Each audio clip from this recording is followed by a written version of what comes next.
এই সময় বিষ্ণুদূত মানে আসিকি পৌঁছি যাইଛନ୍ତି। বিষ্ণুদূত মানে আসি ତାଙ୍କୁ ନେବାକୁ ବାହାରିଛନ୍ତି।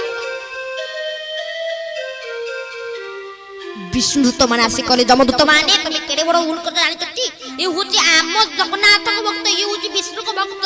না কেমিতি বিষ্ণুଙ୍କ ভক্ত না তুমি পা নিজে দেখিছ পাঞ্জি এবার ঠাকুরଙ୍କ নাম নଉଛି তা পুଅ ମାନଙ୍କ ସେ ଠାକୁରଙ୍କ ଅନୁଯାୟୀ ନାମ ରଖିଛି। ଇଏ কোন মোক্ষ প্রাপ্তি নুহে, ইয়ে কোন মুক্তি প্রাপ্তি নুহে। ସମସ୍ତେ ଡରିଗଲେ। ବିଷ୍ଣୁଦୂତ ମାନଙ୍କୁ ଦେଖି ଯମଦୂତ ମାନେ ଡରିଗଲେ ଆଉ ସାଙ୍ଗେ ସାଙ୍ଗେ ସେଠି ଜୟ ଗାନ କରିବା ଲାଗିଲେ। ନାରାୟଣଙ୍କର ଜୟ ହଉ, ଜଗନ୍ନାଥଙ୍କ ଜୟ ହଉ, ରାମଚନ୍ଦ୍ରଙ୍କ ଜୟ ହଉ, କୃଷ୍ଣ କେଶବଙ୍କର ଜୟ ହଉ, ସମସ୍ତଙ୍କର ସର୍ବ ଦେବାଦେବୀଙ୍କର ଜୟ ହଉ। ବରାନନ୍ଦେ କବାର ହରି ହରି ବୋଲ। ସମସ୍ତଙ୍କର ଜୟ ଗାନ ସେଠି କରିଲେ। ସେ ତ ଜୟ ଗାନ କଲେ ତା କର୍ଣ୍ଣ ବି ମଧ୍ୟ ପବିତ୍ର ହେଲା ନା ହେଲାନି କେନା। ଭକ୍ତିର ମଧ୍ୟ ପ୍ରଥମ ଅଙ୍ଗ ହେଉଛି ଶ୍ରବଣ।